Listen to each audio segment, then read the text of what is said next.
저는 기본적으로 막무이님이 전 센츄리온에 있는 것을 좀 더 선호하는 타입이에요. 이제 왜 그렇게 생각하냐면은 막무이님처럼 보통 컨트롤에 미숙하시는 분이랑가 좀 나이 먹어가지고 에이징 브레이크 오신 분들이 좀 센츄리온에 많아야 좀 지표의 수호자 같은 것도 잘 할 수 있고 우리가 좀 더 상향을 먹을 수 있는 좀 그런 쪽으로 이제 방향성을 잡아주시기 때문에 저 같은 경우에는 막무이님이 오히려 센츄리온에 있는 것이 좀 더 나은 것 같아요.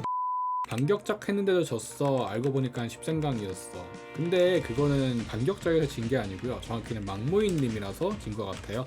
이제 왜 그렇게 생각하냐면은 보통 저희 유저들한테는 평균이라는 게 있거든요. 근데 이제 막무이님 같은 경우에는 대부분 마이너스 쪽을 담당하시기 때문에 아마 거기서 좀 많이 떨어지지 않았나 라고 생각하고 있고요. 운영진도 말씀을 하셨어요. 한 3년 전인가 해가지고 이제 간담회 개발진 분들이랑 이야기를 할 수 있는 이제 그런 시간을 가졌었거든요. 거기서도 이제 운영진 분들이 직접 말씀하시길 솔직히 좀 컨트롤이 평균 이하인 분들이 계시고 그분들 같은 경우에는 딜표에서 제외를 한다 라고 이제 운영진 분들이 직접 말씀해 주셨어요. 근데 막무이님 같은 경우에는 아마 거기 쪽에서 해당이 될 가능성이 상당히 크기 때문에 저는 이제 그렇게 생각하고 있고요. 아마 이제 13강에서 진 게 아니라 막무이님이라서 진 게 아닐까라고 조심스럽게 예측을 하고 있어요. 아마 조심스럽게 예측한다라기보다는 확증이라는 말이 맞는 것 같아요. 아무튼 그래가지고 밸런스 패치를 할 때는 운영진 분들이 좀 몇 가지 보고 있는 게 있는데 밸런스 패치에 대해서 이야기를 좀 해드릴게요. 일단은 밸런스 패치가 되는 기준 요거에 대해서 좀 설명을 드리자면은 일단 기본적으로 여러분들의 스킬 세팅을 봅니다. 여러분들의 이제 스킬 세팅을 봤을 때 어떤 스킬이 초콜칸에 들어가 있는지, 그 다음에 두 번째로 지표가 되는 거는 여러분들이 던전을 플레이했을 때 그 스킬을 얼만큼 눌렀는지, 이것이 이제 밸런스 패치의 큰 지표 중 하나가 되긴 해요. 세 번째는 이제 딜표입니다. 이제 딜표를 봤을 때 운영진 분들은 그 뭐 보는 그게 있나봐. 우리가 뭐 유저들이 직접 안 올려도 유저들이 직접 올리는 것도 있긴 한데 뭐 내부적으로 볼 수 있는 이제 그런 시스템이 마련되어 있나봐요. 해가지고 한 이렇게 세 가지 시스템을 통해서 이제 밸런스 패치가 이루어지긴 하는데, 그 중에서 운영진 분들이 직접 말씀하시길 일단 기본적으로 플러스 요소가 되는 유저들도 있는데 마이너스 요소가 되는 유저들도 있다. 마이너스 요소가 되는 유저들은 이제 대부분 지표에서 제외를 한다라고 이제 직접적으로 말씀을 주셨고요. 이 운영진 분들이 말씀하신 거를 이제 대입해 봤을 때 막무이님 같은 경우에는 이제 마이너스 요소를 담당하고 계신 분 중 하나라서 아마